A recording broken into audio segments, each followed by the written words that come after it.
ഇപ്പോൾ വരുന്ന വളരെ പ്രധാനപ്പെട്ട വാർത്തയിലേക്ക്. മുഖ്യമന്ത്രി വി ഡി സതീശൻ നാളെ പ്രധാനമന്ത്രിയുമായി കൂടിക്കാഴ്ച നടത്തും. സത്യപ്രതിജ്ഞയ്ക്ക് ശേഷമുള്ള ആദ്യത്തെ കൂടിക്കാഴ്ചയാണ്. സംസ്ഥാനത്തിന്റെ വികസന കാര്യങ്ങൾ കൂടിക്കാഴ്ചയിൽ ചർച്ചയാകും. ചന്തു ചന്ദ്രശേഖർ ചേരുന്നു കൂടുതൽ വിവരങ്ങളുമായി. ചന്തു, എന്തായാലും മുഖ്യമന്ത്രി ആയ ശേഷം മലയാളത്തിലായിരുന്നു വി ഡി സതീശന് ഒരു ആശംസ പ്രധാനമന്ത്രി നൽകിയിരുന്നത്. എന്തായാലും നമുക്കറിയാം, കേന്ദ്രത്തിന്റെ പിന്തുണ ആ രീതിയിൽ നല്ല രീതിയിൽ ഉണ്ടായില്ല എങ്കിൽ കഴിഞ്ഞ പിണറായി സർക്കാരിന്റെ കാലത്ത് കണ്ടതുപോലെ വലിയ പ്രതിസന്ധിയൊക്കെ നേരിടേണ്ടി വരും. എന്തായാലും ആദ്യത്തെ കൂടിക്കാഴ്ചയാണ് വി ഡി സതീശൻ പ്രധാനമന്ത്രി നരേന്ദ്രമോദിയുമായി നടത്താൻ പോകുന്നത്. മറ്റു വിശദാംശം.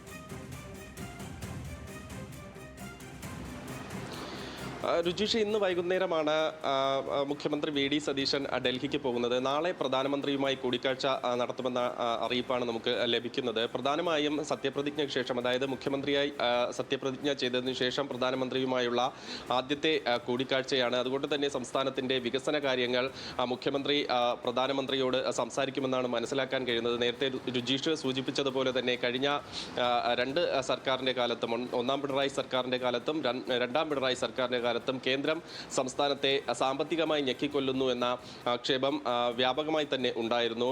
കിട്ടാനുള്ള ഫണ്ടുകൾ വെട്ടിക്കുറയ്ക്കുന്നത് അടക്കമുള്ള കാര്യങ്ങൾ കേന്ദ്രത്തിന്റെ ഭാഗത്തുനിന്ന് ഉണ്ടായിരുന്നു. അപ്പോൾ ഇത്തരം കാര്യങ്ങൾ ഒഴിവാക്കുന്നതിന് വേണ്ടിയിട്ടുള്ള നടപടികൾ സ്വീകരിക്കുന്നത് ഈ ചർച്ചയിൽ ഉണ്ടാകും എന്നാണ് മനസ്സിലാക്കാൻ കഴിയുന്നത്. പ്രധാനമായും സംസ്ഥാനം വലിയ സാമ്പത്തികമായി വലിയ ബുദ്ധിമുട്ടിലാണെന്നാണ് പുതിയ സർക്കാർ അധികാരമേറ്റതിനു ശേഷം വ്യക്തമാക്കുന്നത്. അതുകൊണ്ട് തന്നെ സാമ്പത്തിക സഹായം ഉൾപ്പെടെയുള്ള കാര്യങ്ങൾ അത് ഏത് രീതിയിൽ പരിഹരിക്കാൻ കഴിയും, അത് കേന്ദ്രത്തിന്റെ സഹായം ലഭ്യമാകേണ്ടതുണ്ട്. അത്തരം കാര്യങ്ങളൊക്കെ ചർച്ചയാകും.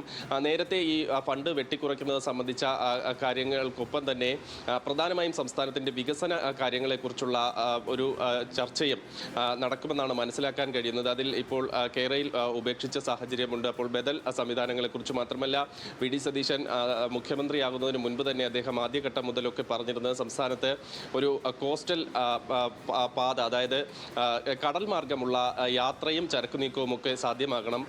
ഈ തീരദേശത്തോടനുബന്ധിച്ച് അത്തരത്തിലുള്ള വികസനങ്ങൾ കൊണ്ടുവരണമെന്ന കാര്യം അദ്ദേഹം ആദ്യഘട്ടം മുതൽ പറയുന്നുണ്ടായിരുന്നു. ഇത്തരം കാര്യങ്ങളിലൊക്കെ ഒരു പ്രാഥമിക ചർച്ച കേന്ദ്രവുമായി നടക്കുമെന്നാണ് മനസ്സിലാക്കാൻ കഴിയുന്നത്. എന്തായാലും മുഖ്യമന്ത്രിയായി വി ഡി സതീശൻ സത്യപ്രതിജ്ഞ ചെയ്തതിനു ശേഷം പ്രധാനമന്ത്രിയെ കാണുമ്പോൾ കേരളത്തിന്റെ പ്രതീക്ഷകൾ ഏറെയാണ്. രുചീഷ്.